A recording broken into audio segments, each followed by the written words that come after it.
Ry havana, fanamariana telo sosona no iombonantsika anio amin'ity fotoam-pivavahana ity. Dia ny famaranana ny fankalazana ny fahefapolo taona ny sekolin'ny tenin'Andriamanitra. Ary ny mpampianatra sekolin'ny tenin'Andriamanitra rehetra no mandray anjara amin'ity fanompoam-pivavahana ity. Dia toy ny fanao mahazatra, dia ho fanamariana ny fahatogavan'ny fetiny iray, dia anio koa no iarahana anoloran'ny mpianatra fahatsiarovana sy hira ho an'iray rehetra amin'izao fotoana izao. Ary farany dia ny famaranana ny taom-pianarana sy ny fizaran-doka sy famaripan-kasitrahana ho an'ny mpianatra ho an'ny sekoly Alahady. Izao isika dia afaka mipetraka ary mangataka ny mpianatry ny sekoly Alahady sy ny mpampianatra hitsangana hanao ny hira faneva. J'invite les enfants à se lever pour chanter le chant Hira Faneva, ainsi que les D9 koa azafady.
amin'ny anaran'ny Ray sy ny Zanaka sy ny Fanahy Masina. Amen.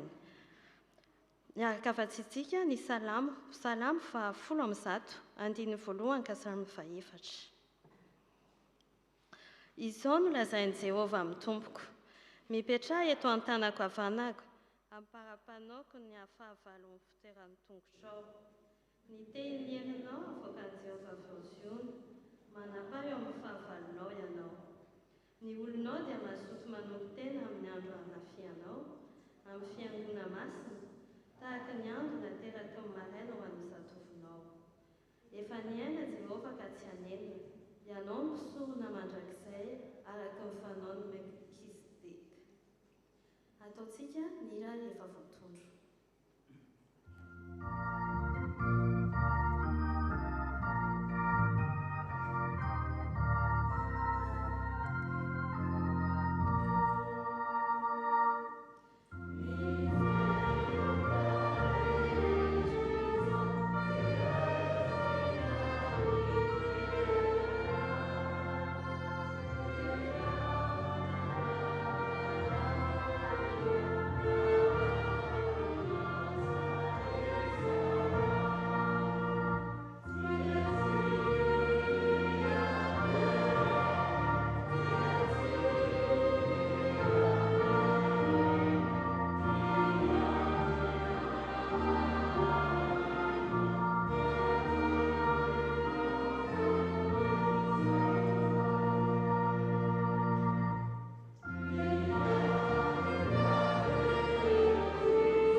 Mivavaka isika.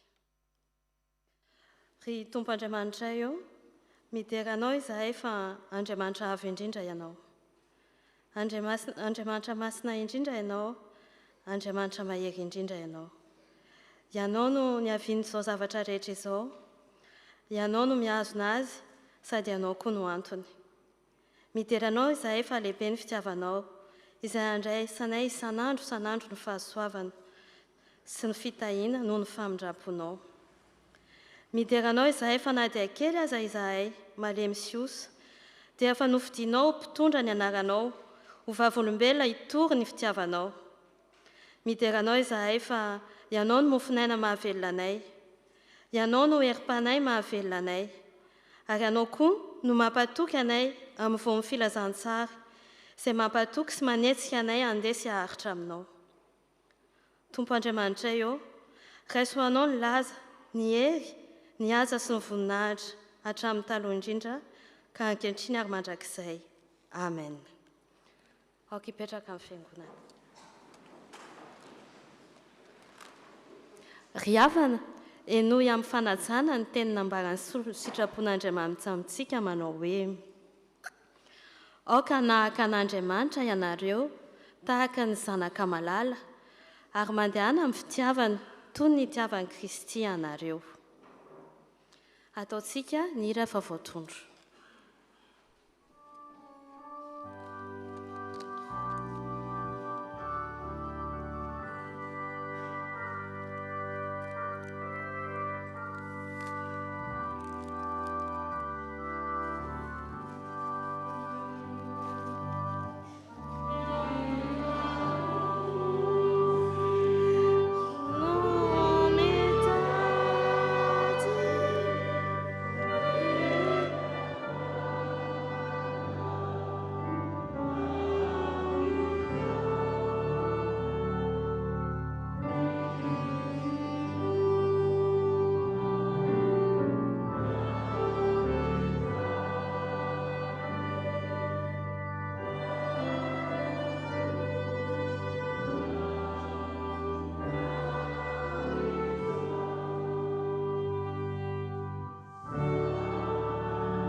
antsika izany isika, koa isika ieky ny faotantsika amin'ny fomba bebaka sy feno fanetretena amin'izao vavaka izao, hivavaka isika.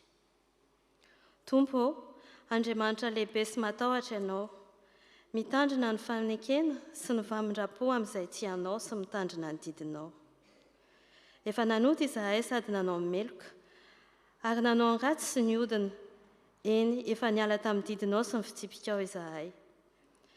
Famindrapo sy famelan-keloka Tompo no angatahanay aminao, fa izay madio am-po no afaka manakaiky ianao, ka eno ny vavakaim-panomponao sy ny fifonanay, ary ampirampiranto aminay ny tavanao.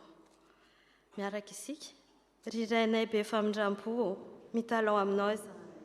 Mamelany elikana, diovy zahay ho afa-pahotana, sasoa zahay mba ho afa-keloka, ary avozo ny fanahinay mba ho vonoka nomponao. Ny fitiavan'i Jesosy Kristy zanaka mpamonjy anay, no angatahanay aminao. Amen.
Ny Andriamanitsika dia Andriamanitra manindrafo sy miantra. Bebaka tamin'ny fo marina tokoa ianao, dia raiso eo am-pitsanganana ny famahelan-keloka azontsika androany ankehitriny. Izao dia izao no mamono ny fahadisoanao noho ny amin'ny tenako, ary tsy ho tsarovako ny fahotanao, ary amin'izao sisa izao dia aza manota intsony. Voavela ny elokareo noho ny anara-masina, miderany Tompo. Amen. Ataontsika ny rehefa voatondro.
Indrindra ho an'Andriamanitra.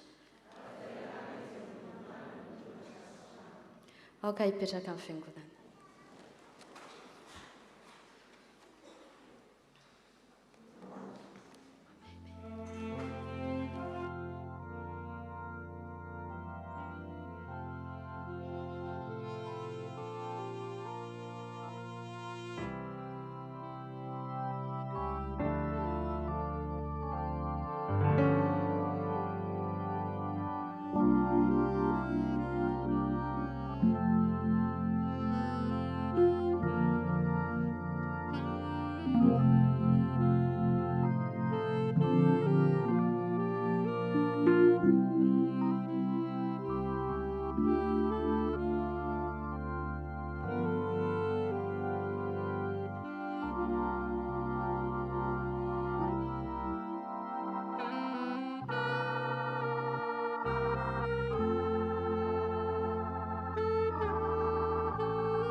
Hoy ny tompo izay mandray ny teniko ka mino izay nanirakay no manana ny fiainana mandrakizay ka tsy ho elohina.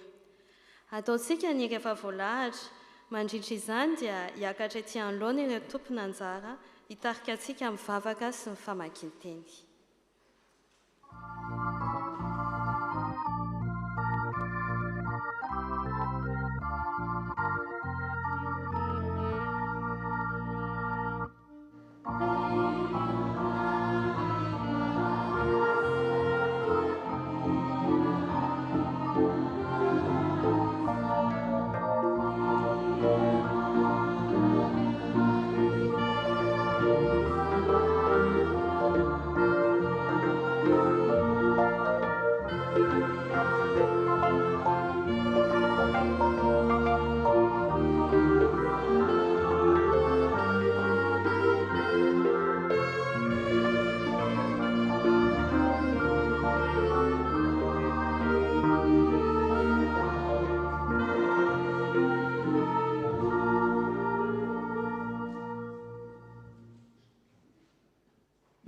Prions. Seigneur, nous te remercions pour ce moment que tu nous donnes. Merci de ta présence, Seigneur, et pardonne-nous si nous avons péché. Aujourd'hui, nous voulons recevoir ton message. Donne-nous ton Saint-Esprit, Seigneur, et ouvre nos cœurs pour que nous puissions le recevoir. Au nom de Jésus, Amen.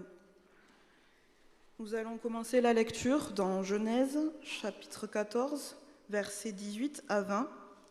Genèse, chapitre 14, versets 18 à 20. Je lis au nom de Jésus.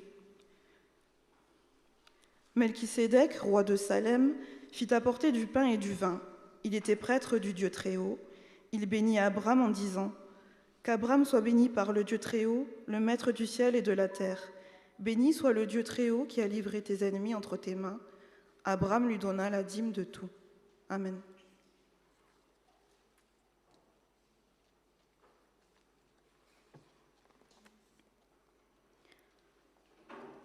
Hotoizantsika mivaky teny, izany dia hita ao amin'ny Korintianina 2, toko 12, andininy 13 ka hatramin'ny 19. Korintianina 2, toko 12, andininy 13 ka hatramin'ny 19. Dia rehefa hita dia vakitsika amin'ny anaran'i Jesosy. Fa izao efa nandray tamin'ny Tompo izay natolotro anareo kosa. Fa Jesosy Tompo tamin'iny alina iny izay namadia anazy dia nandray mofo, ary rehefa nisaotra izy dia novakiny. Ka hoy izy : ity ny tenako anareo, izao no ataovy ho fahatsiarovanay. Dia araka izany koa ny kapoaka, rehefa nihinana dia hoy izy : ity kapoaka ity no ilay fanekena vaovao amin'ny rako. Izao no ataovy ho fahatsiarovanay. Na oviana no misotro ianareo. Fa na oviana ianareo no mihinana itony mofo itony sy misotro amin'ny kapoaka, dia manambara ny fahafatesany Tompo ianareo mandra-piavina. Amen.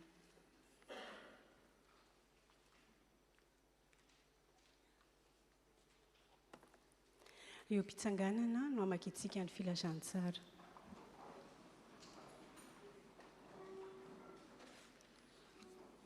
Luka toko 7, andiny 1:12 ka hatramin'ny 17:10.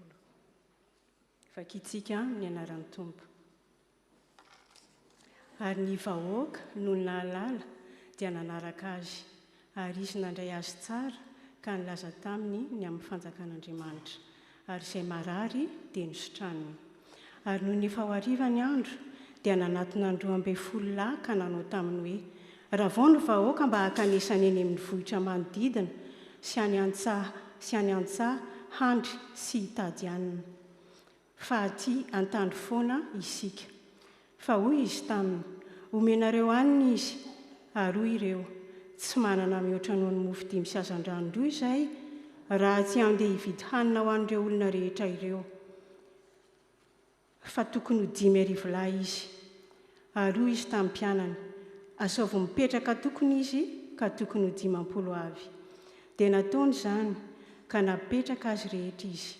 Ary rehefa noraisin'i Jesosy ny mofo 5 sy ny azan-drano 2, dia niandrandra ny lanitra izy ka nanaova ny fisaorana ireo, dia nivoakiny ka natolo ny mpianany arosony eny anoloan'ny vahoaka. Dia nihinana izy rehetra ka voky. Ary nangonina izay sombintsombiny sisa tsy lany ka nisy 2 arina. Amen.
Rehefa malala ao amin'ny tompo, mampitomboana aminareo mandrakariva ny fahasoavana sy ny fiadanana avy amin'Andriamanitra sy Jesosy tompontsika.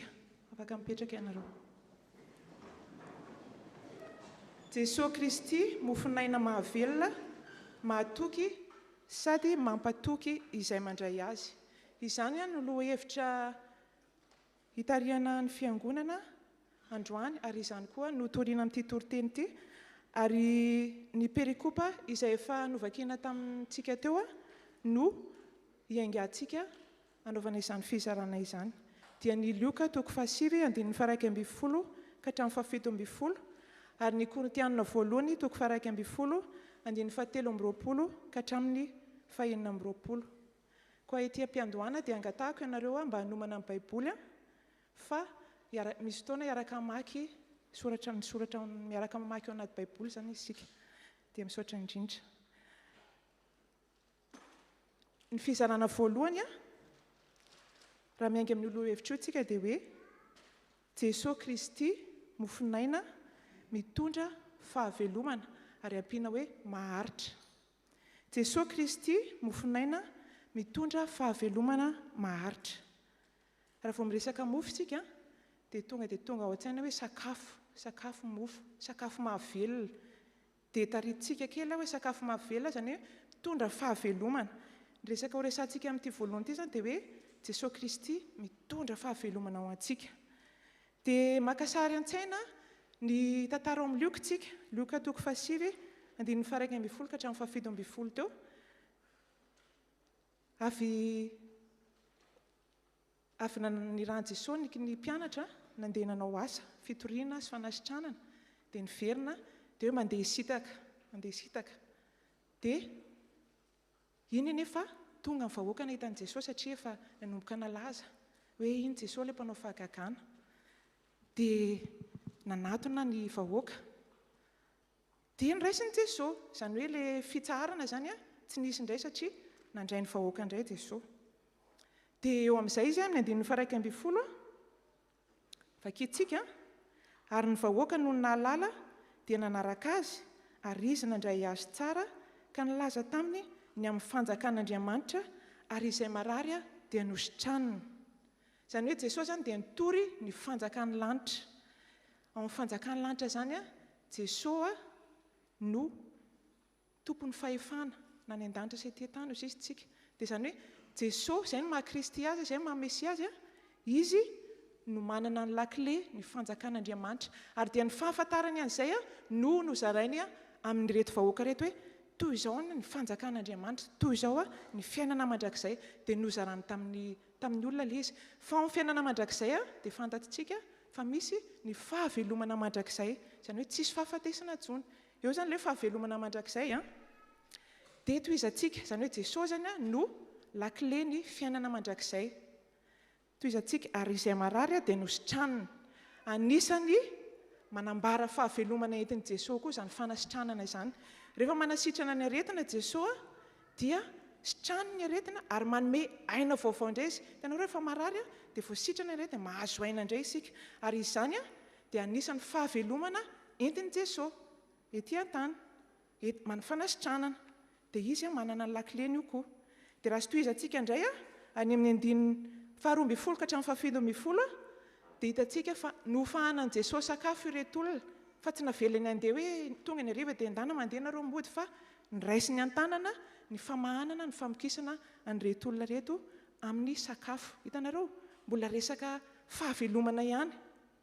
Hitanareo tsara, ny aingavy amin'ny fiainana mandrakizay fanasitranana, fahavelomana ara-batana. Dia ny voalaza amin'io fa hoe nisy 12 arona no sisa. Ny dikan'izay dia hoe ao amin'ny Jesosy misy fahafenoana, misy abondance ao amin'ny Jesosy. Izany hoe tsy lany mihitsy. Izany hoe Jesosy zany no manana n'ilay fahavelomana mandrakizay ary maharitra.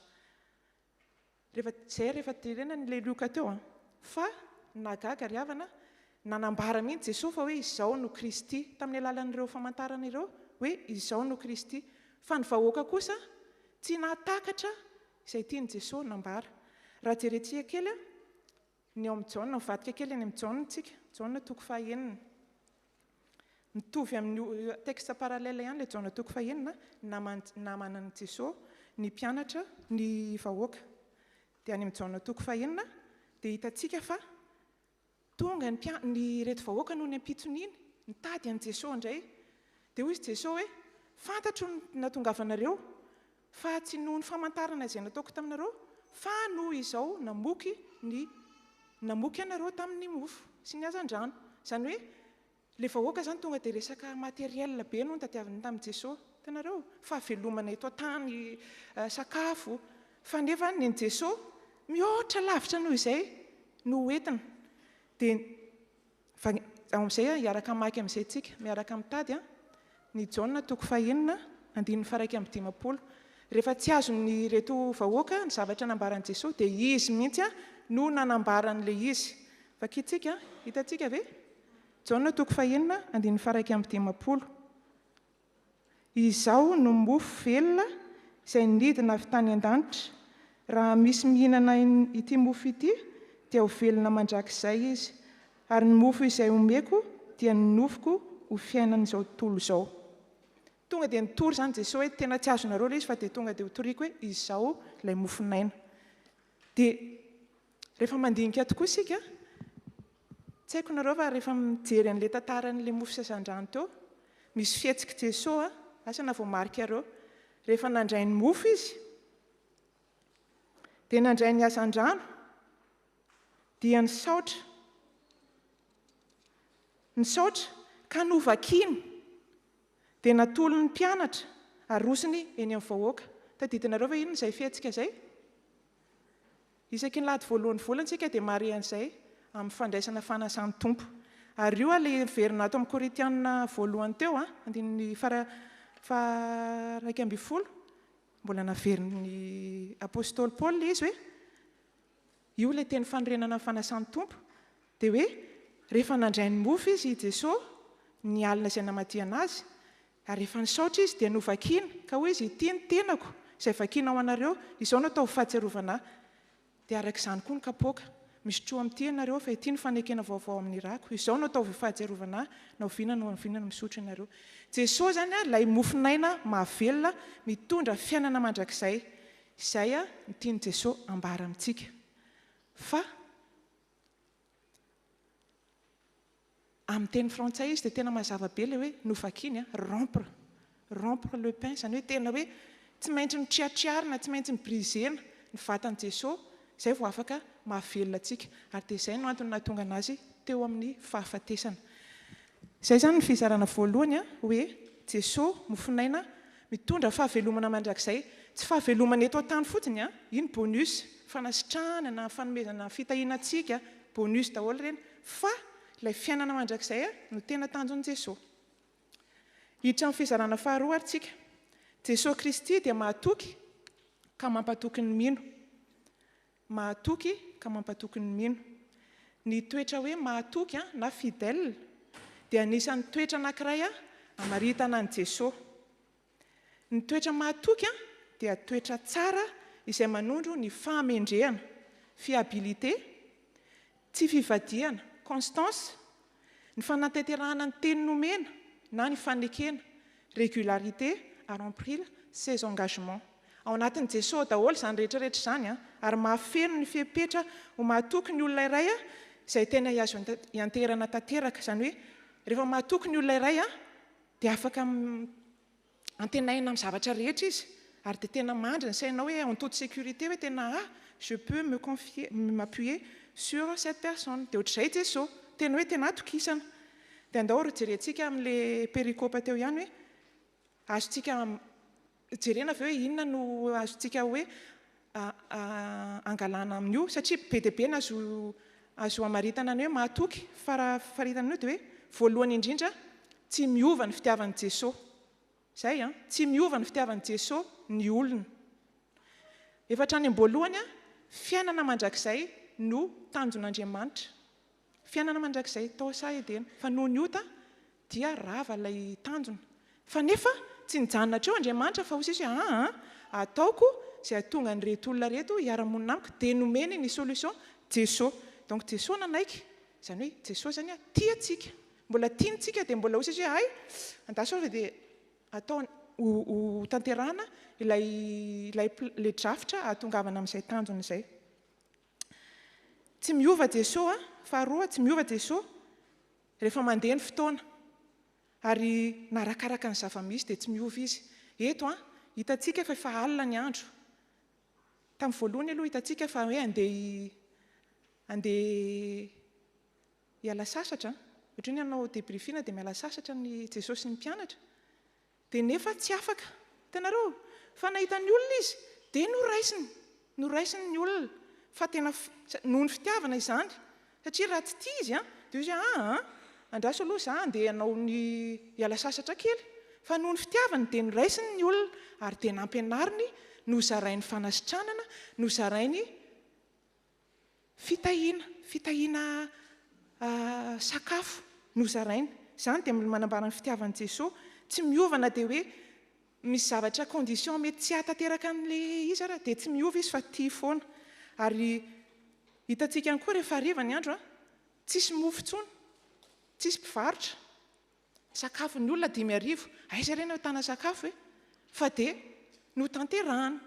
Ny fitiavana dia toy izay honena reto olona reto mbola tiako reto aleo fokisana dia no tanterahana na dia amin'ny condition tsy favorable amintsika olombelona raha ny hatanterahany fa Jesosy mahatanteraka an'izany. Dia fahatelo tsy mahafoy izay mitady azy Jesosy. Ireto olona reto izany dia nitady an'i Jesosy dia nanaiky izy no raisiny. Hitanareo tsy mahafoy izay mitady azy Jesosy dia mandray an-tanana ny fiainana. Izay ilay fizarana mofo tenenintsika teo mandray manao fanasitranana, mandray an-tanana ny olony Jesosy. Anisan'ny toetra mahatoky ananan'i Jesosy daholo izany. Ary azontsika raisina koa ilay hoe manatanteraka ny teny fikasana, ny alliansany, ny inona azontsika ilazana azy. Izay zavatra efa nifanekeny dia tanterahany. Jesosy zany tsy mba hiteny hoe dia izao zany natao fa dia rehefa eo tsy tanterahany iny fa izay zavatra rehetra ny teneniny dia tanterahany. Hitantsika izany amin'ny maha-Kristy azy tonga mihitsy izy hamonjy atsika. Dia rehefa manana izay toetra mahatoky izay Jesosy ho atsika kristianina izay mitondra ny anaran'i Jesosy zany dia tokony atoky. Tokony atoky. Ava leo mahatoky dia matoky. Matoky izany hoe tena manana confiance amin'i Jesosy. Tokony miantehitra amin'i Jesosy zany sika satria fantatsika fa izy dia manana ilay toetra mahatoky. Raha mahay ny zavatra rehetra Jesosy dia inona indray ry ahitady zavatra aiza indray tsika. Mila mandiny teny sika hoe tena Jesosy marina ve no hitokisantsika amin'ny fiainantsika. Rehefa manao asa tsika miantehitra amin'i Jesosy ve tsika sa miantehitra amin'ny herintsika rehefa manao tsy haiko manao zavatra hafa mila ohatrany hoe mila fanampiana iza no atsoantsika voalohany namana ve sa Jesosy dia mila mandiny-tena izany sika rehetrarehetra ao anatin'izay hoe isika mpino a dia tokony matoky an Jesosy ary tsy tokony hanana ahy-tsony satria izy no efa manana ny lakile ny zavatra rehetra. Jesosy no efa manana ny lakile ny fiainana mandrakizay. Dia bonus a Jesosy efa miahy ny fiainantsika. Bonus a Jesosy no manasitrana. Dia zavatra rehetra izany dia ao amin'ny Jesosy. Ka entina pahirezana antsika androany a dia hoe matokisan'i Jesosy amin'izay rehetra ataontsika. Ny fizarana fahatelo a dia antso. Antso antsika rehetra efa voalaza teo a hoe Jesosy mofinaina mahavelona mandrakizay. Maharitra mandrakizay, manana fiainana mandrakizay isika rehefa manaiky an'i Jesosy. Voalaza teo fa hoe mahatoky dia tsy tady zavatra hafa intsony tsika fa Jesosy no itokisantsika. Dia ny fahatelo a antso antsika rehetra izay tonga eto. Meteza ianao andray an Jesosy. Meteza ianao andray an Jesosy ary tsy hoe andray fotsy a Jesosy ilay mofinaina fa hihinana an'ilay mofinaina. Dia hoy ianareo ahoana indray izany? Dia andeha ary. Raisitsika an-tsaina misy tena noana be izany ianao izao. Dia misy mofo eto. Misy mofo dia hoe tena noana be fa tena te hihinana. Fa mila mandray an'ilay mofo ianao. Dia mijanona eo hoe dia voky. Tsy voky a, fa mila atao inona? Mila hohanina. Ahafahantsika mahazo ny singa tsirairay ao anatin'ilay mofo hitondra aina ao anatin'ny vatantsika. Dia toy izay ihany koa Jesosy. Tsy hoe mandray fotsiny dia hoe manaiky a Jesosy fa ianao ny tompo sy mpamonjy. Fa mila manao azy ho nofo. Mila mandray azy ao anaty. Dia izany ny fandraisana an'i Jesosy ry havana ho tompo sy mpamonjy. Araka ny Jaona, fivolazan'ny Jaona dia Jesosy no mofinaina. Tsy inona ilay mofinaina fa ny tenin'Andriamanitra. Dia sika izany a dia mila mandray ny tenin'Andriamanitra. Mahazo tombony sika izay tonga an'io a, amin'ny fotoam-pivavahana, mahazo toriteny, mahazo tenin'Andriamanitra. Mahazo tombony izay mamonjy fotoam-bavaka, mahazo toriteny, mahazo tenin'Andriamanitra. Izay mamonjy fianarana soratra masina, izay mamonjy fiofanana, tsy maintsy misy tenin'Andriamanitra zariana foana amin'ireny. Ka dia mamporisika antsika hamonjy ireny satria io tenin'Andriamanitra no ahafahantsika mandray ilay fiainana omeny Jesosy atsika. Azonareo tsara? Ilay tenin'Andriamanitra. Dia tsy vitany hoe mandray tenin'Andriamanitra izany tsika dia mihaino toriteny dia hoe ay naharay tenin'Andriamanitra dia ataoko tsy anjery ilay tenin'Andriamanitra. Tsara, fa mihoatra noho izay tena hiainana. Dia atao hoana indray ilay hiainana. Tena ampiarina ry havana ny tenin'Andriamanitra hoe tia ny tenin'Andriamanitra voaraiko. Dia ampiarina amin'ny fiainana. Izay ilay hoe Jesosy tonga nofo. Ampiarina amin'ny fiainana ho tonga nofo ao aminao. Izany hoe ho tonga fiainanao ilay tenin'Andriamanitra. Izay no hoe Jesosy fiainana. Dia rehefa tonga fiainanao aminao ny tenin'Andriamanitra dia ho tanteraka aminao. Izany hoe miray tanjona amin'ny Jesosy ianao. Ho tanteraka aminao a ilay tanjon'i Jesosy dia tsy inona fa ilay fiainana mandrakizay. Dia rehefa mandray an'io Jesosy io tsika dia hivadika kely amin'ilay Korintiana voalohany toko 1:12 ampisehoantsika amin'ny fomba hita maso ilay fandraisana an'i Jesosy amin'ny fanasan'ny tompo a. Mandray mofo sy divay tsika dia amin'iny a no tena ampisehoantsika amin'ny fomba hita maso hoe mandray an'i Jesosy ho tompo sy mpamonjy. Ary tena afatra ny tenenin'i Jesosy mihitsy a hoe ataovy ho fahatserovana azy, ataovy ho fitadidiana ny famonjena nataony a ny fandraisana fanasan'ny tompo. Fa kosa tena efa nandray an'i Jesosy ve ianao alohan'ny andraisanao fanasan'ny tompo a? Tsy le hetsika ivelany no hoe mikondisionne an'ilay fiainana mandrakizay fa le fandraisanao anatinao a an'i Jesosy. Dia izay zany a no tena antso antsika androany hoe ry havana, raiso a Jesosy mofinaina ho anao, raiso ny tenin'Andriamanitra, mofinaina ho anao, hiaino ny tenin'Andriamanitra. Rehefa isake mandray tenin'Andriamanitra anao dia tena hoe ampiarina amin'ny fiainana. Fa izay a ny fantanterananao amin'izay a no mahatonga anao hitovy tanjona amin'ny Jesosy ary hanananao ny fiainana mandrakizay dia samy mandiny tena zany tsika tsirairay avy androany mety hoe misy nefa tena hoe za dia tena mandray tena anina misy ny mety hoe anavao fanolora tena hoe jesosy manomboka androany kosa azoko tsara ny teninao fa hoe ay tena mila iainana ny teninao dia tena ampahirezina ianao fa tena izay ny tadiavin'i Jesosy ary amin'ity amarana azy dia afatra ho an'ny iray mpianakaviana satria fahatsiarovana anareo amin'ity andro anio ity ry iray mpianakaviana isany nolazaina teo ny toetra anankiray izay manavaka an'i Jesosy dia hoe mahatoky ny sika kristiana zany dia tokony hanana ny toetra an'i Jesosy koa dia meteza ianao iray mpianakaviana ho mahatoky meteza ianao mahatoky afaka ianteheran'ny fianakavianao meteza ianao ho mahatoky ka hitsinjo mandrakariva izay ampivelatra ny fiainan'ny mpianakavy na amin'ny lafiny fianarana lafiny amin'ny fitiavana amin'ny fitomboana ara-batan'ny ankizy fa indrindra amin'ny ara-panahy dia meteza amana ny ankonanao amin'ny tenin'Andriamanitra izay ny avatra ho antsika androany dia ho anareo iray mpianakaviana mahazo tombony nareo satria mahazo zavatra manokana hoe meteza ho mahatoky dia ampita amin'ireo taranaka ny planina efa noman'i Jesosy ho an'ny olona ary ahatanteranareo izany adidy izany dia mahatokisa izay ileo mahatokisa ny Jesosy satria izy no efa tompon'ny fahefana rehetra izy no efa manana ny lakile ny fiainana mandrakizay dia maika moa fa ny fiainana eto an-tany izy no efa mifeny zavatra rehetra ka dia efa eo an-tanany ny fiainanao sy ny ankonanao ary dia mahiresa indrindra teo an'Andriamanitra irery ny voninahitra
Sao tsika dia araka hitsangana hanambara anao ny fanekempinoana kristiana.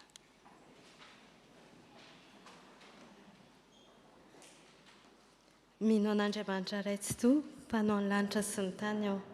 Ary mino an' Jesosy Kristy zanan'ilay tokana tompontsika, izay nitoritoriana tamin'ny fanahy masina, nateraka Maria Virjiny, mijaly raha nanapaka Ponty Pilato, nombona tamin'ny hazo fijaliana, maty ka nalevina, nidina tany amin'ny fiainantsita, nisangana tamin'ny maty tamin'ny andro fahatelo, niakatra ho any an-danitra, mipetraka eo ankavanan'Andriamanitra raitsi-to, avy any no efiany tsara ny velona sy ny maty. Mino fanahy masina aho, ny fiangonana masina manerana n'izao tontolo izao, ny fiombonan'ny olona masina, ny famelan-keloka, fisanganan'ny tena amin'ny maty, ary ny fiainana mandrakizay. Amen. Afaka mipetraka amin'ny fiangonana. Raha misy amintsika mila rano, dia misy rano napetraky ny komity à disposition atsy amin'ny cafétéria afaka alaitsika. Izao dia tonga amin'ny filazan-draharaha isika, hoy ny soratra masina hoe inona moa ny soa azo ry rahalahiko, raha misy milaza fa manam-pinoana izy nefa tsy manana asa. Koa mangataka ny tompon'andraikitra anao izany.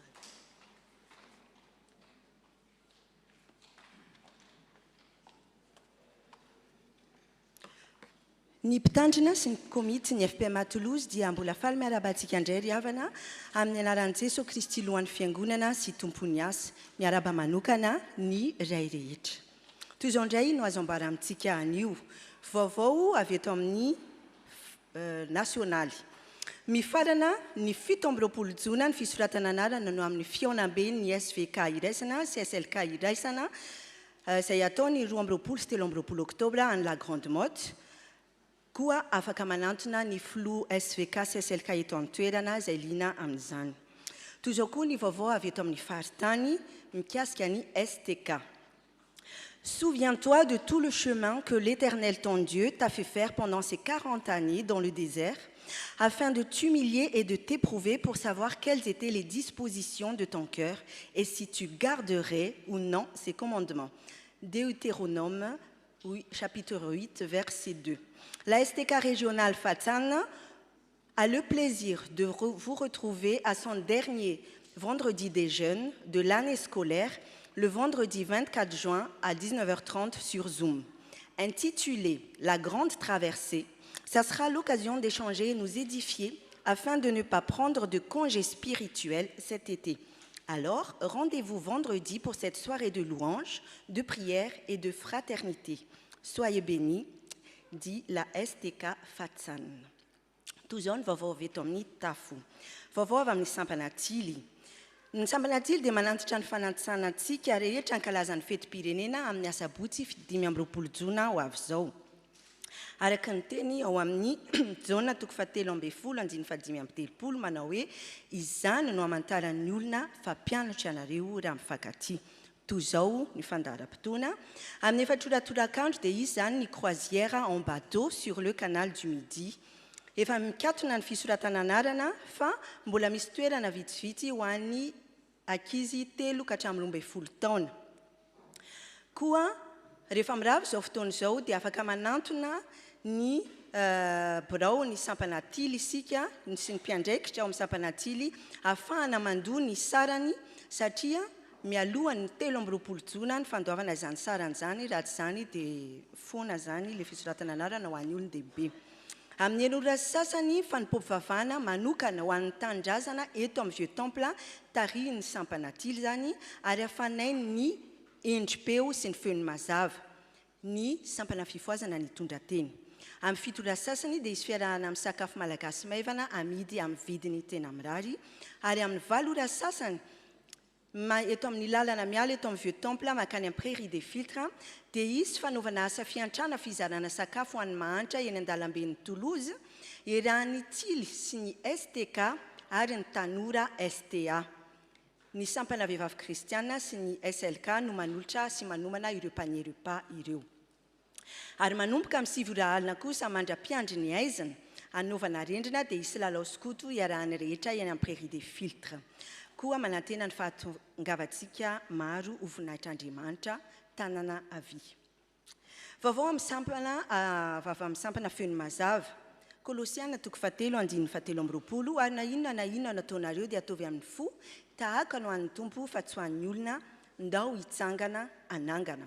Ho fanomanana ny asa trano fiangonana dia manasa antsika ny antoko-pira feon'ny mazava andray anjara amin'ny vokatra izay karakarain'izy ireo aorian'ny izao fotoam-pivavahana izao. Izy vokatra samosa amin'ny vidiny tena mirary koa manasa antsika rehetra ary misaotra sady amin'ny fandraisana anjara amin'izany vokatra izany ny FNM. Kasika ny fotoam-bavaka ny fiangonana manasa antsika rehetra tonga amin'ny fotoam-bavaka ho an'ny trano fiangonana amin'ny volana jona sy ny fotoam-bavaka ho an'ny fiangonana fanao isan-taona izay atambatra ho amin'ny zoma 4 jona amin'ny 7 ora sasany ato amin'ny Vieux Temple. Ny loha hevitra dia araka ny kelin'ny sisy 7/7 manao hoe fa moa misy zavatra mahagaga izay tsy hain'i Jehova atao va? Manentana ny fiombonantsika rehetra amin'izany fotoana lehibe izany. Vaovao mikasika ny trano fiangonana, levons-nous et bâtissons. Juste pour rappel, le concours de logo se clôture aujourd'hui. Pour les potentiels candidats, veuillez vous adresser à Soreo ou à Taina Andounienne. Vaovao avy amin'ny ESPMA, izay manasa antsika amin'ny fivorimbena assemblée générale izay ataon'ny zoma voalohany volana jolay izao amin'ny 7 ora hariva any amin'ny adresy 1 rue Pasteur Castelginest. Ny fiantsona dia efa nalefa ho an'ireo tena voakasika izany. Izany fivoriana izany dia natao andinihana ny asa vita sy izay miandry antsika eto Toulouse. Raha misy fanontaniana dia afaka miantso ny birao ESPMA. Mikasika ny asa fitandremana, tsy misy ny permanence amin'izao talata ho avy izao fa misy kosa amin'ny alakamisy maraina amin'ny ora mahazatra. Mikasika ny étude biblique dia noho ny fête de la musique dia tsy misy ny étude biblique amin'ny talata ho avy zao. Fa mahakasika ny fête de la musique ihany koa dia comme tous les ans, la FNM et NJPO vont se retrouver devant le vieux temple à l'occasion de la fête de la musique à partir de 19h. Donc on vous invite tous à partager ce moment d'évangélisation et de joie avec les deux sections. Fanadiovana trano fiangonana ny tompony anjaran'io dia ny sampana tanora kristianina sy ny sampana sekoly ny tenin'Andriamanitra. Toy izao ny diarintsika amin'ny alahady heriny anio 9 jona dia amin'ny 10 ora sasany ny fanompoam-pivavahana iarahana amin'ny fiangonana katolika malagasy eto Toulouse ho fitondranam-bavaka ny tanindrazana sy fankalazana ny fetim-pirenena ao amin'ny église Notre-Dame de Lourdes, allée Frédéric Mistral eo akaikin'ny Jardin des Plantes. Voninahitra ho an'Andriamanitra ireriana.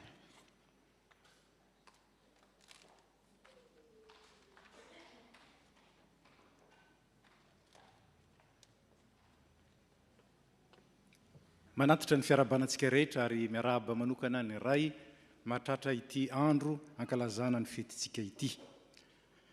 Fanaontsika ny miarahaba ireo vahiny voatonga na sendra mandalo na ioromponenana zany ka mbola tsy narabaina teto angatana mba hitsangana tompoko.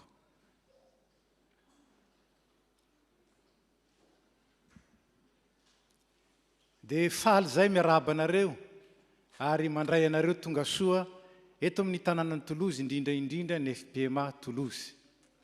Tranon'Andriamanitra ity ary andraisana mandrakariva ny zanak'Andriamanitra kanefa ny fidy manokana ianareo hiaraka aminay ka dia misaotra indrindra makasitraka ny tavandralahy mandranitra ny tavandralahy noho izany ny fiarahanareo aminay eto dia nampahery anay tokoa amin'izao fanompoam-pivavahana izao ka dia tsodrano anareo zahay.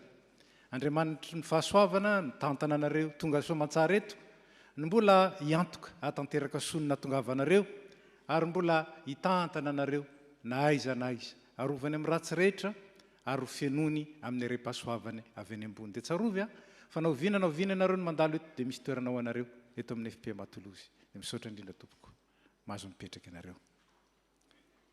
Misy moa zany ny tonga ary misy koa ny mandao atsika na dia malahelo ihany aza isika dia fandaran'Andriamanitra sy fitantanany ny azahoantsika mivezivezy mioromponena na tseroa araka ny fitondrany ka rehefa niaraka tamintsika nandritry ny taona maro teto ny fianakaviana Razafin-Drakoto dia andao atsika kosa izy efa lasa rangahy ary Ramatoa Rita zany miaraka amin'ny zanany mbola miaraka amintsika eto ka mangataka anao mba hiakatra ity tompoko atao veloma amin'ny anaran'ny fiangonana.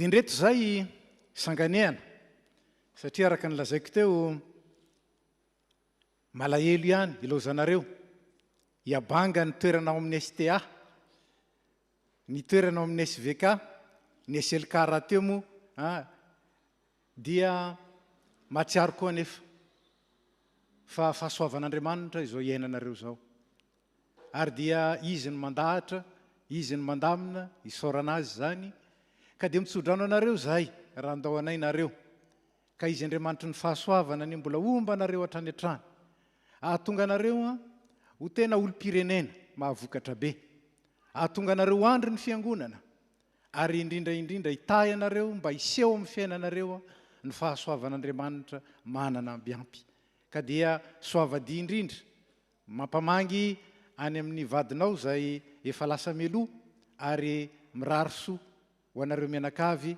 mba ho totosa tsarany ny fikasana zay atao any an-tanindrazana ary indrindra ho feno ny fiadanana sy ny fifaliana ary ny fahasoavan'Andriamanitra mandrakariva ianareo.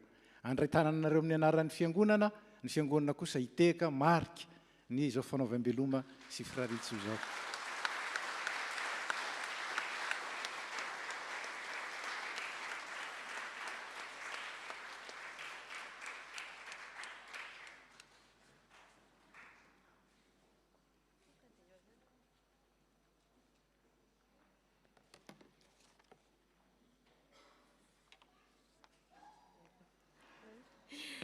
Zao tsika dia tonga amin'ny fotoana manokana fanakatonana ny fahefapolo taona ny sekoly alahady dia mangataka amin'ny filohan'ny tafo sy pasteur Iakazetỳ Azafady.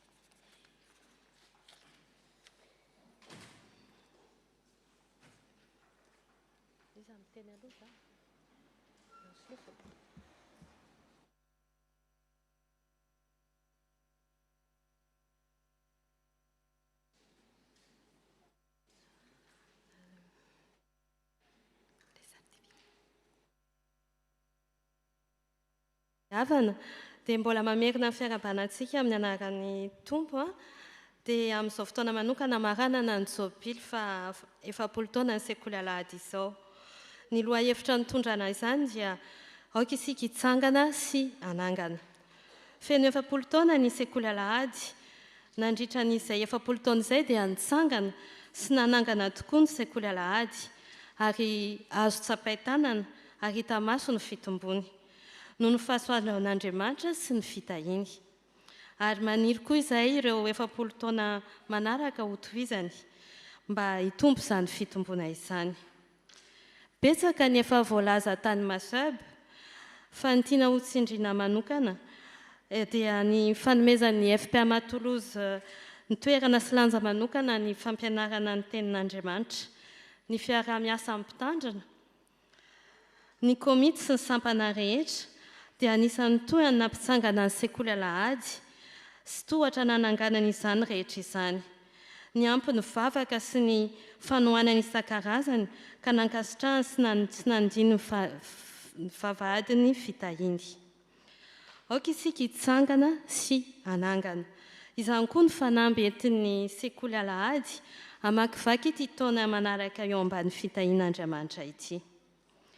Manaraka izany dia faly sy mangasitraka tokoa izahay ary mbola mamerina ny fisaorana anareo rehetra ny farimbona taminay tamin'izao taona fankalazana izao dia ny mpitandrina, ny komity sy ny FPA Toulouse rehetra ary isika rehetra eto am-piangonana Tsakanavaka.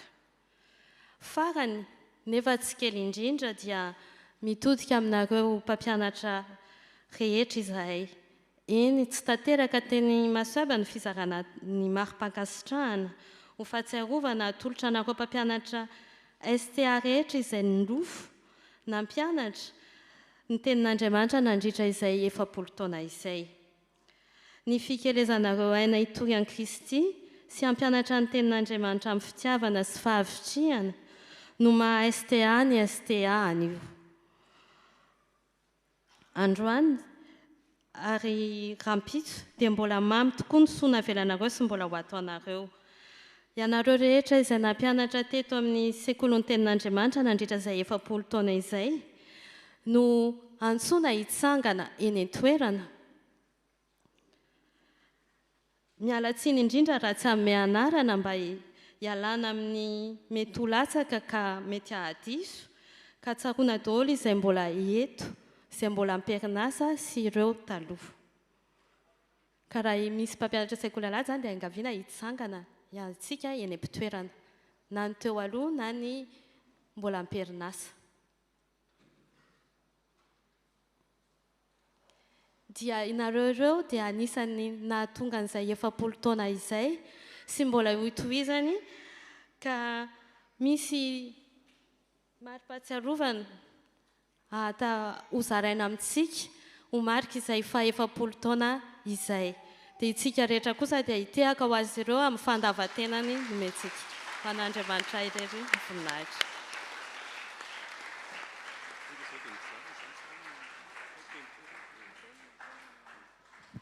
Eny ary, efa betsaka ny lazain'ny filohan'ny sampana STA zay fa amin'izao famaranana ny fankalazana ny efapolo taona ny sampana izao dia ny voalohanteny tokony no tsaovantsika ny hafatra voalohany dia ny fisaorana an'Andriamanitra fa izy no miahy ny sampana, miahy ny fiangonana manana sampana velona izay mitaizany zanantsika ary mbola mamprisika antsika rehetra hanohana izany sampana izany. Tsika ray aman-dreny handefa ny zanaka satria ireo zanantsika ireo no anirina any rehefa azontsika mino fa izy fotoana anomezan'ny tompon'ny fiangonana zay iritsika mafy dia mafy, mety rapitso zany, mety rafakapitso, mety amin'ny fotoana tsy fantatsika fa dia efa naverina teto foana hoe ny fiarahan'ny fianakaviana, ny fiangonana manontolo miara-misalahy no ahafahantsika miaraka mandroso ka dia voninahitra ho an'Andriamanitra rery ihany ka tonga amin'ny fotoana zany tsika izarana ny certificat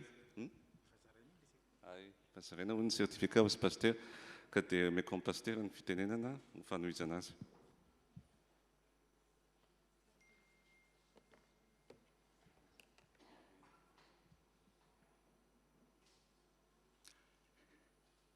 Fahatsiarovana iny marika hita maso fa misy ny tsy hita maso zay vita tompo-kase dia ny fanoratenanareo hitaiza ny zanatsika ary fatatsika moa fa eto Tolozy dia misy ny klasin'ny tanora sy ny olon-dehibe zany hoe ny fanoratenanareo hitaiza ny vahoaka an'Andriamanitra mihitsy mba hahalala bebe kokoa hatrany ny tenin'Andriamanitra ary afaka hiaina izany ijoro vavolombelona mandrakariva. Ny tenin'Andriamanitra no ampaherezana anareo, tsy foana tsy akory ny fikelezanareo aina ao amin'ny tompo ary dia mahereza mandrakariva hatrany. Tamin'ny herinandroany tany Masab dia natsangana ny mpanompon'Andriamanitra zay azo lazaina hoe anisan'ny tranainy ary naharitra tamin'ny fampianarana sekolelahady sy STA. Minambary ary moa misy latsaka efa natsangana manokana Ramatoa Ramamonjisoa any Malala. Mialatsiny amin'ny Ramatoa Hortense Andriamady satria latsaka adino nefa tsy tokony adinon'ny fiangonana zany fa naharitra nandritra ny fotoana izay marobe tsaroko tsara 5,700 ny tonga teto efa nampianatra tao amin'ny sekolin'ny tenin'Andriamanitra ihany Malala sy Hortense. Mangataka anao mba hitsangana tompoko azafady. Ka dia makasitraka anao ny fiangonana manontolo ary misaotra an'Andriamanitra manana anareo zay azo lazaina fa nahatoky naharitra ary tsarovana fa ny vo afafy amin'ny faharetana dia sady mitondra vokatra be, mitondra vokatra maharitra fa indrindra andraisana fakasitrahana avy amin'Andriamanitra. Ka makasitraka anao ny fiangonana manontolo fa dia raisy koa ny fakasitrahana avy amin'ny tompo araka ny teniny teo tsy foana tsy akory ka dia mahereza indrindra arengane ireo zandrinao sy mpiara-miasa aminao aharitra ary mbola aharitra be dehibe kokoa aza amin'izao fanompona masina zay tanterahantsika izao. Misaotra tompoko.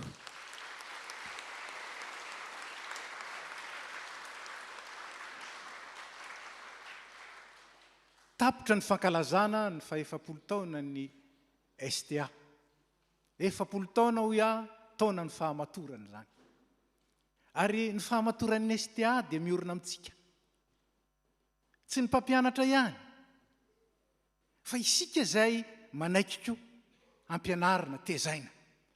Satria reny ny tena voa maharitra, reny ny tena vavolombelona, reny ny tena vokatra azo aseho eo anatrehan'ny tompo ary aseho eo anatrehan'izao tontolo izao. Ka ny STA matotra, dia STA zay miorina tsara, fa STA koa zay mivelatra sy mitombo. Koa dia antsona isika rehetra, manana tombony isika hoe anlazaiko tamin'ny heriny fa isika ny voalohany teto amin'ny FPMA nanangana ny dingana fahasivy, zany hoe isika nanana sekolelahady mahafoaka ny ankizy manomboka amin'ny 9 taona ka hatramin'ny 7 taona satria izay ny doyenina antsika teto. Mahafoaka an'izany ny STA. Ka dia la STA matotra. Dia mbola iorom-pakatrany hivelatra sy hitombo iantsona antsika rehetra. Rehefa izarany sertifikat eto dia 7 isika no soratra anarana nanatrika na farafakely ny indroa na intelo tamin'ny STA. Fa isika rehetra no antsoina mba ho amin'izany hitombo amin'ny fahalalana tsara an Jesosy Kristy amin'ny alalan'ny teniny. Dia miraro soa ny STA tsika ary ho fanomezam-boninahitra an'Andriamanitra, ho famporisihana ny STA hatrany hatrany dia mangataka atsika hitehaka mafy.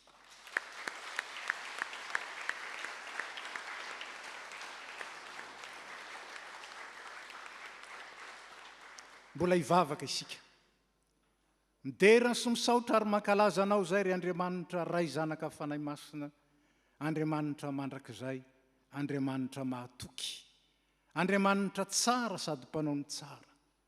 Dia rainay ianao satria tsara ny asanao teto amin'ity fiangonana ity, teto amin'ity tanàna ity, ary aseonao miariary fa tsy mba Andriamanitra sasatra ianao nareraka, fa Andriamanitra izay mitantana anay androso mandrakariva ary mampitombo ny ambaindain'ny fiangonana. Dia rainay ianao noho izay 40 taona ny tantananao ny sekolin'ny tenin'Andriamanitra izay. Dia rainay ianao ireo mpampianatra maro izay nifandimby, tao ireo efa naharitra ela, tao ireo vao manomboka kanefa dia ampirisian'ny teninao aharitra hatrany. Dia rainay ianao noho ireo mbola antsoinao anatevin-darana eo amin'ny fampianarana ny teninao. Dia rainay ianao noho ireo mpianatra maro izay nanovo fahalalana tsara tsy azo kosehina eo amin'ny fiainana tamin'ny alalan'izao STA izao. Mangataka aminao zay Tompo, novona fafy ahavokatra be eo amin'ny fiainan'ny tsirairay eny ahatonga azy ireny ho tena fanasina sy fahazavana marina ho vavolombelona mahatoky satroanao ny satroboninahitra fiainana.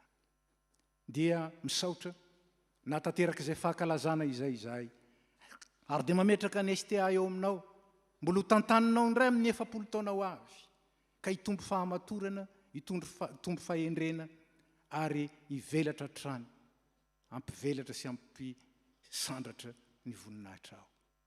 Dia misaotra Tompo fa velona ianao, velona ny fiangonana izay vatanao, ary velona ny STA izay taniketsanao. Minaratsoan'i Jesosy Kristy ilay teny velona. Amen.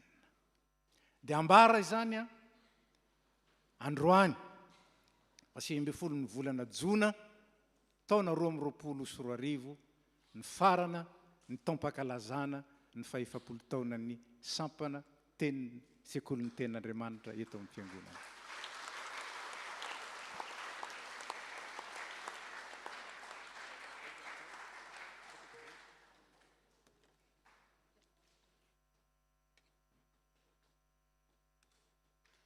Tonga eo amin'ny fankalazana ny fetiny iray isika dia mangataka ny mpianatra sy ny mpampianatra androso ety anoloana. Les enfants, je vous invite à venir pour chanter le chant de fête des pères.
Iny riny zany dia natolotry ny sekoly alahady ho anareo ray rehetra izay manatrika eto.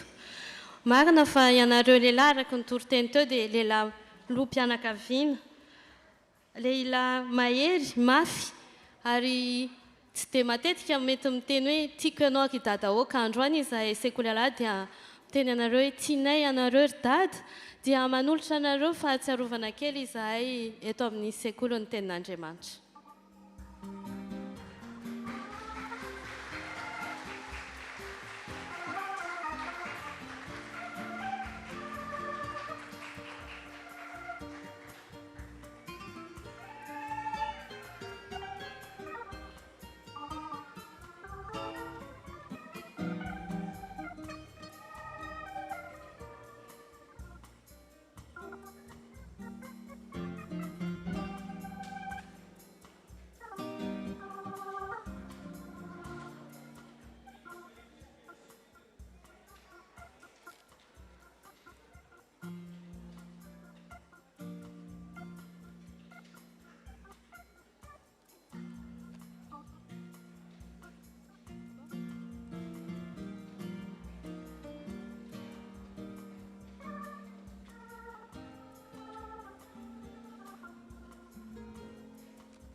Izao tsika dia tonga eo amin'ny fotoana fizarana loka sy mari-pakasitrahana ny ankizy dia mangataka ny pasteur sy filohan'ny tafo ary ny mpampianatra rehetra hiakatra ety azafady.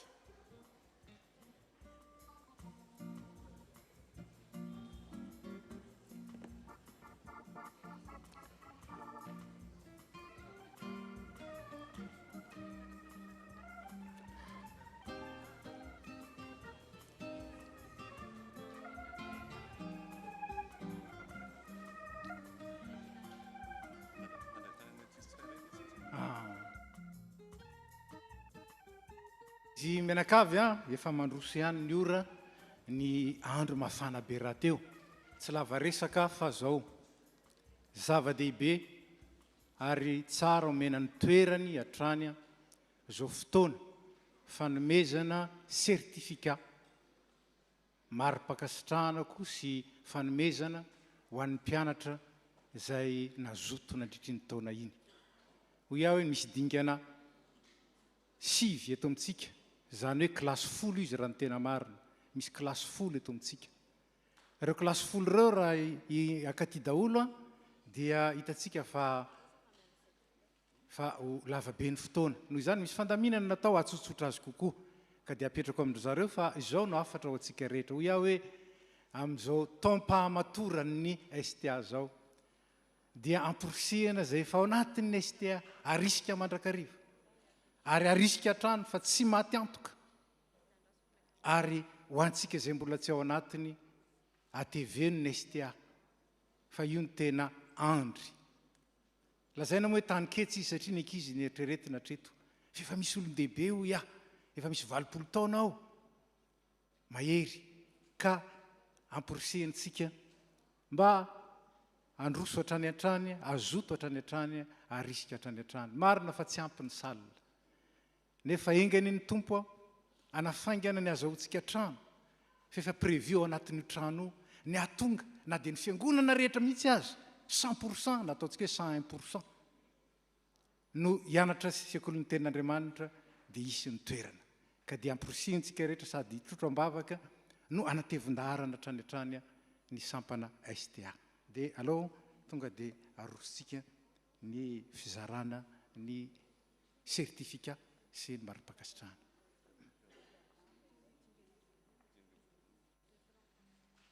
J'invite les élèves du D1 à venir.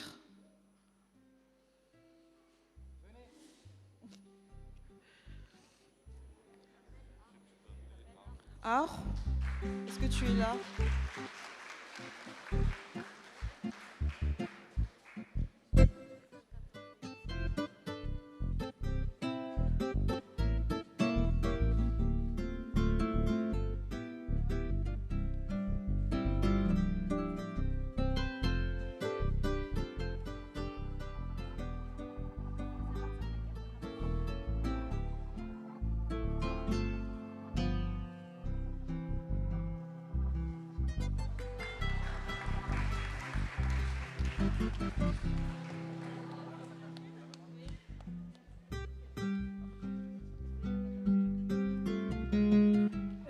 J'appelle les enfants de 2.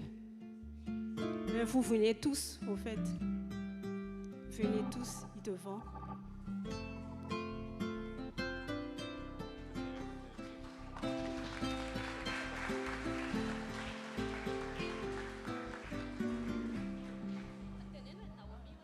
Naomi, André am fille de Naomi. Okay.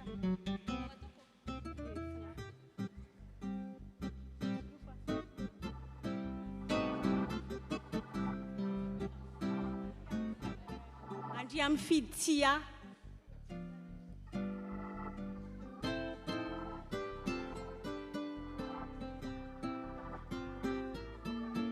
André Nevzon Natul.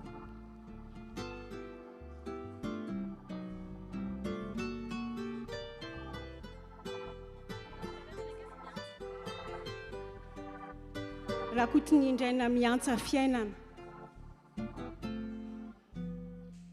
Rasoa Raona Odea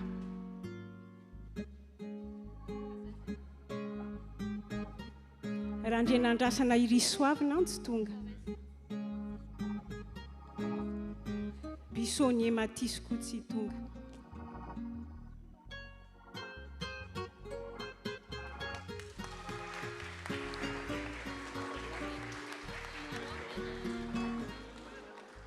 Ny D3, Irina, Noumeniavo, Johanna, Kailia, Ekena, Angelina, Milan, Fiti, Johanna.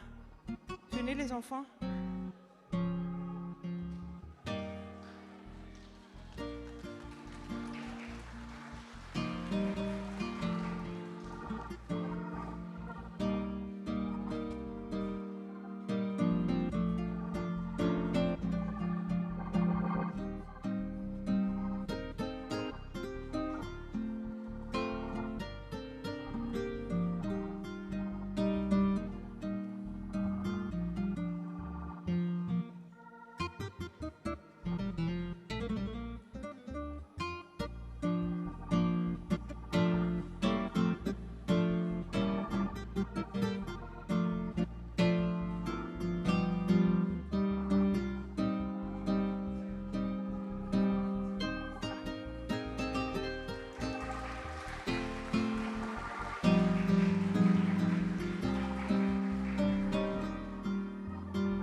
coup, tous les des quatre, je vous invite à venir, s'il vous plaît.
On invite les D5, s'il vous plaît. Normalement, ils sont 12. S'il y a des absents, les familles peuvent nous rejoindre à la fin du culte pour récupérer les cadeaux. Merci.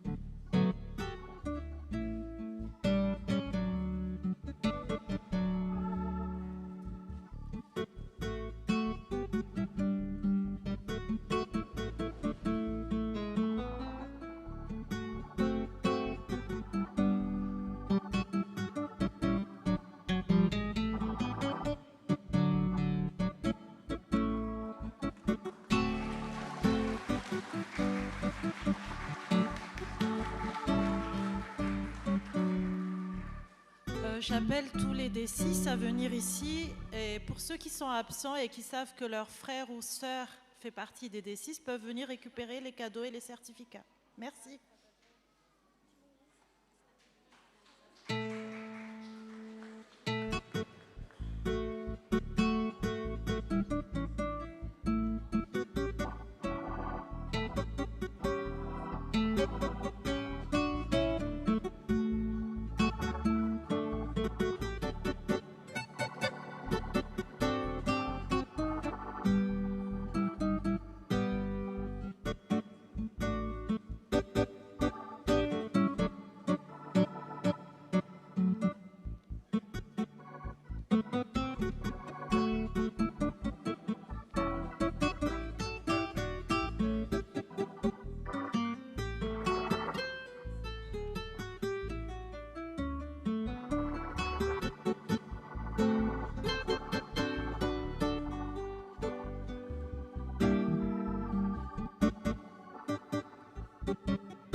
J'invite les D7 qui sont présents du coup à venir s'il vous plaît.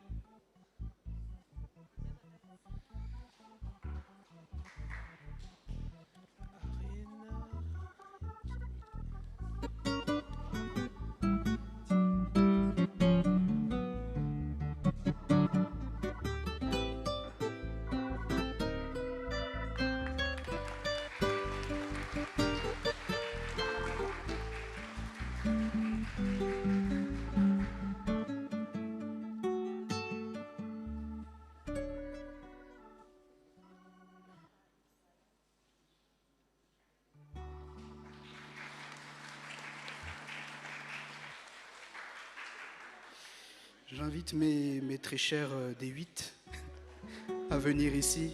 Et faites vite parce qu'il fait chaud en haut, s'il vous plaît.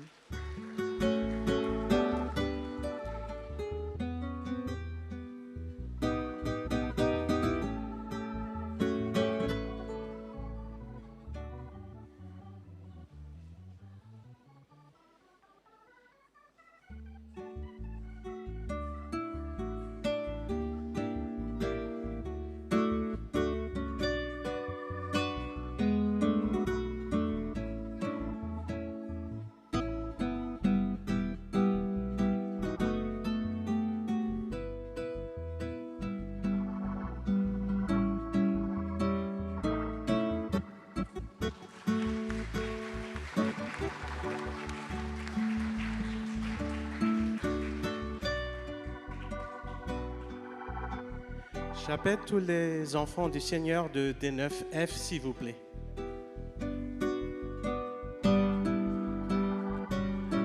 D9 français.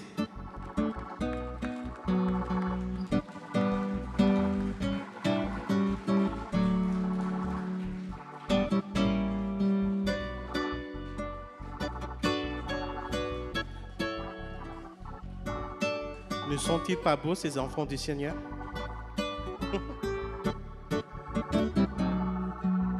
Merci.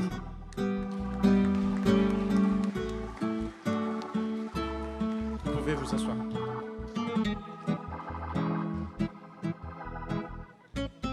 Farany a dia nidinkana fasivy miteny malagasy. Tsy apakarina tianareo. Ny lisitra atao amin'ny 4 raiky amin'ny fitopolo. Ka tsy omby anareo eto fangatahana mba hitsangana eny am-pitoerana misy an'ny tsy tonga no ny antony maro samihafa. Zay tonga eto kosa dia angatahana mba hitsangana.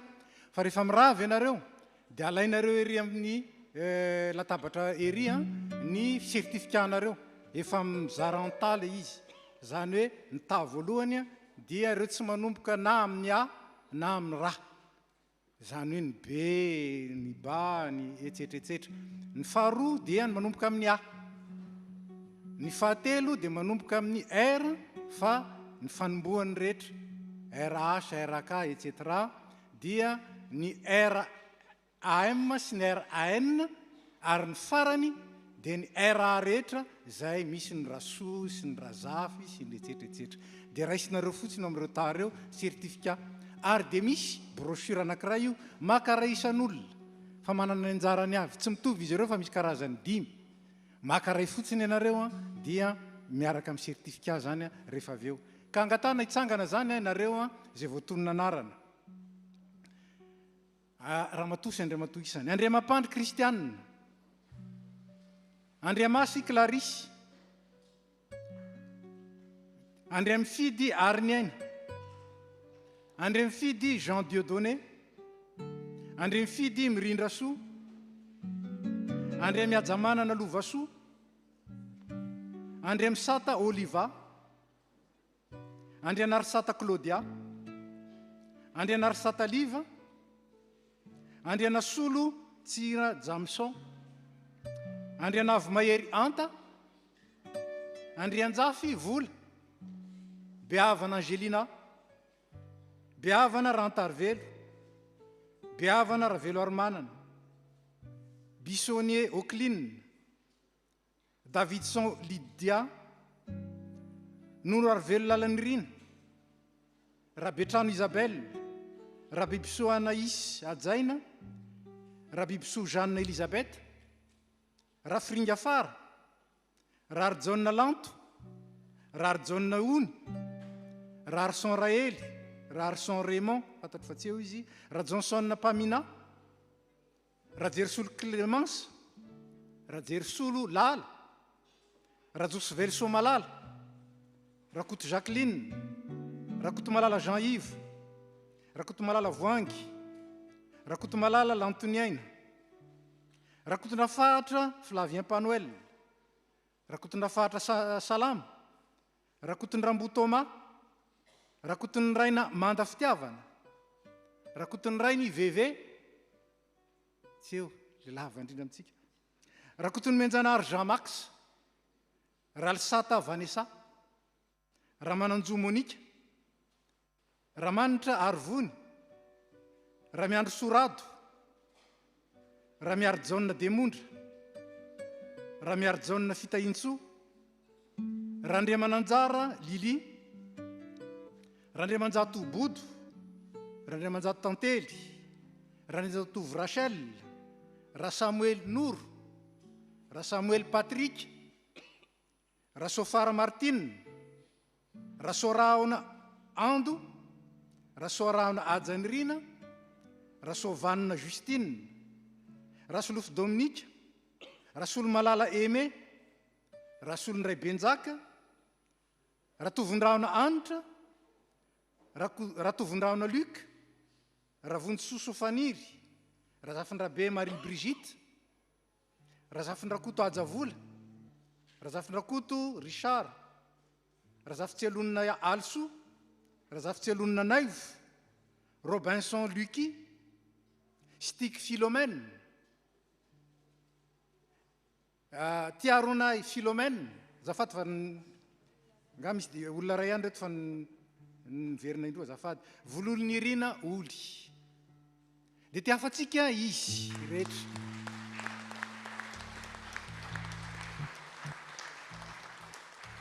Tapitratreo zany any fizaran-doka ho an'ny mpianatra STA. Hiala sasatra tsika. Ny tompoana avao ny herintsika rehetra rehetra azoantsika indray miaona amin'ny volana septambra. Ary tsarovy fa momba antsika andrany isan'andro ny tompo. Dia mahireza indrindra tompoko. Tahin'ny tompo. Teaka farany aho antsika rehetra rehetra.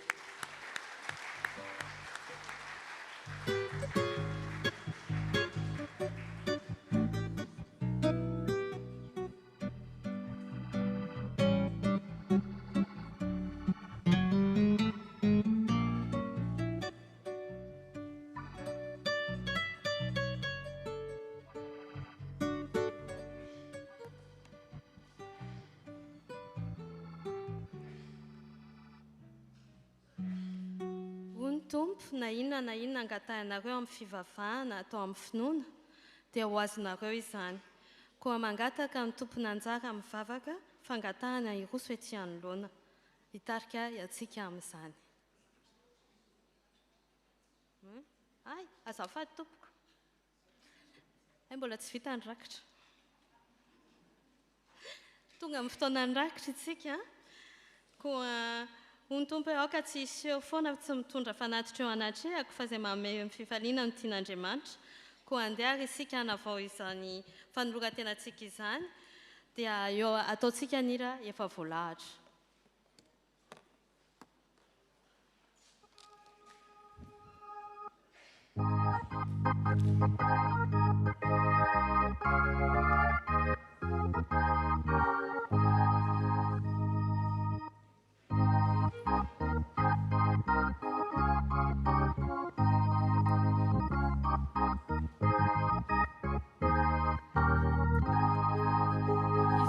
Izay mandoa par carte bleue dia mandroso ety anoloana manatanteraka izany.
mipetraka amin'ny fiangonana.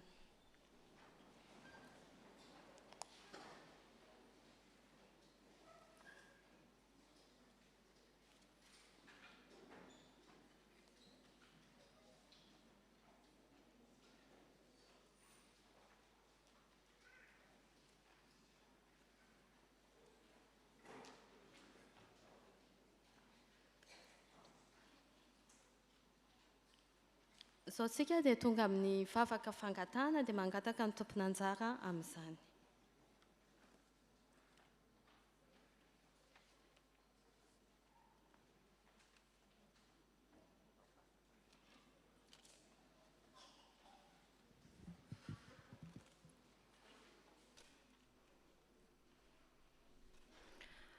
Dia mbola eraka ivavaka isika tompoko.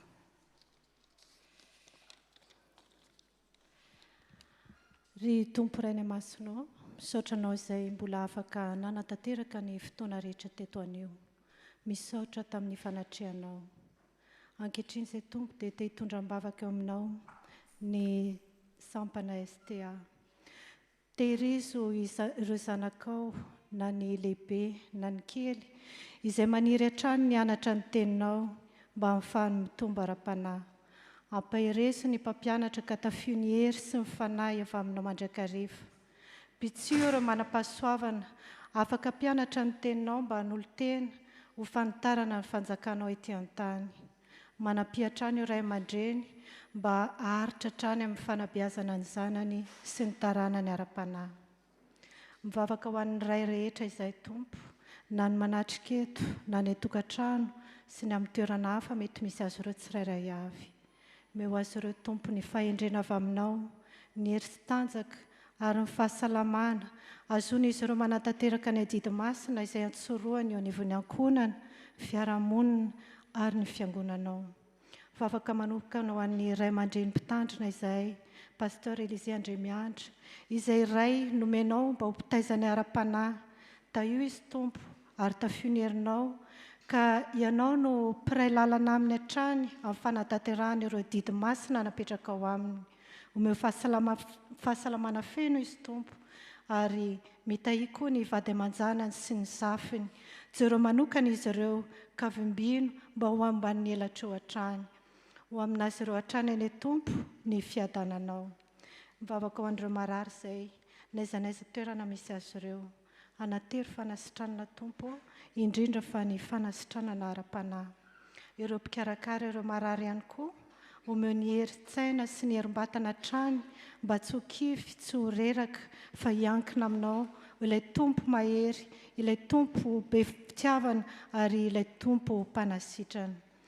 Vavaka ho an'ireo namoy avatsiana, ampinoany amin'ny filazantsaranao ka aoka natena mandrakariva ny fiainana sy ny fitsanganana tena maty. Ireo manana olana rehetra tompo, ninona anton'izany, maro izy ireny ary tsisy miafina aminao, tsy voatanisana daholo, nefa kosa fantatray fa tompo ny vahaolana ianao, ka fantatray fa ianao nanolotra izany vahaolana izany ho an'ny tsirairay, araka ny sitraponao. Mivavaka ho an'ny tany miady rehetra, tompo omeo fo mahay manetry tena ny mpitondra sy ny vahoaka amin'ireny tany rehetra ireny.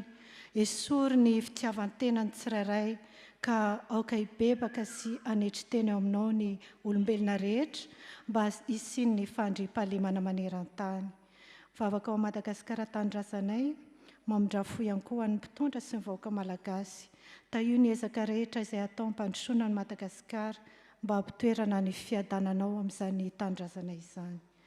Vavaka ho an'ny La Frantsa izay mampiatrano anay, ampitoy reto tompo ny fiadananao mba hiadananay.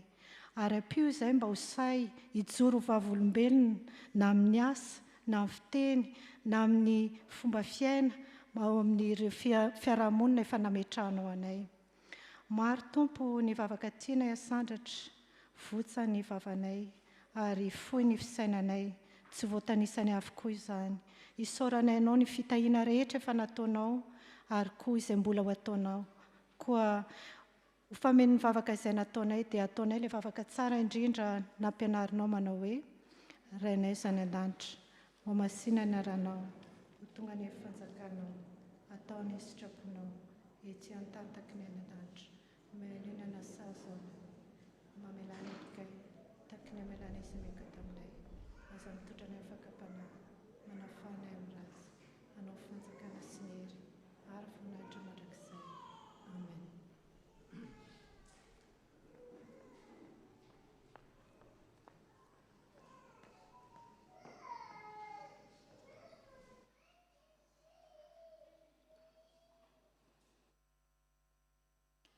Dia isorantsika Andriamanitra ary avana fa tanteraka soamantsara izao fanompo-pivavahana masina izao. Alohan'ny andraisantsika ny afatra sy ny sodrano dia ataontsika eo am-pitsanganana ny hira efa voalahatra.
Mahereza ao amin'ny tompo sy amin'ny herin'ny faherezany ary mivavaha mandrakariva ao amin'ny fanahy amin'ny fivavahana rehetra sy ny fangatahana ka miambena amin'izany amin'ny faharetana sy ny fangatahana rehetra ho an'ny olona masina rehetra.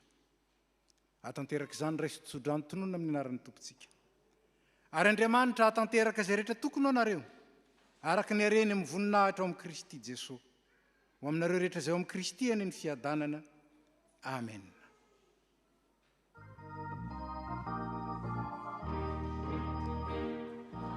Anna etarika neja ma falileo refo e mantra e la zaufanisina ma semio vazimeli reso mofo naina su sadiranno naina lu amrau tane denna andriaman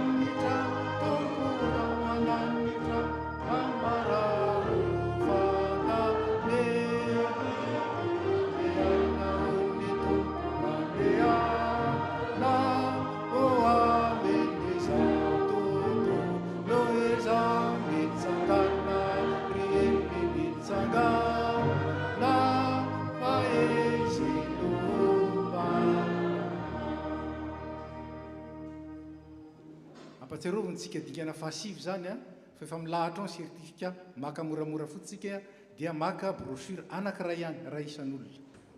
Dia voninahitra ho an'Andriamanitra ray zanaka ary fanahy masina zay hatramin'ny taloha indrindra ka ho mandrakizay. Amen. Mandehana amin'ny fiadanana ka manomponotompo.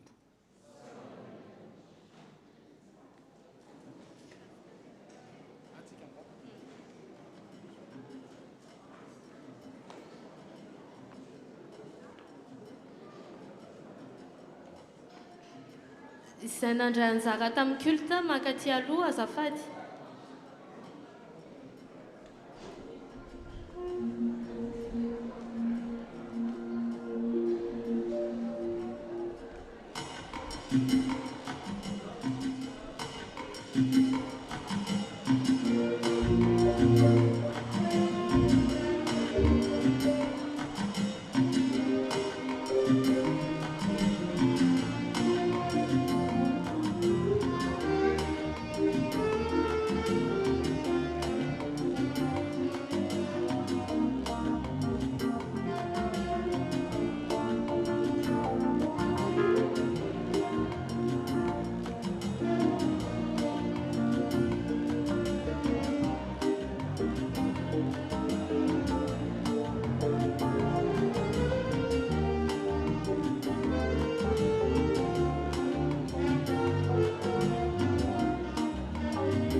Thank you.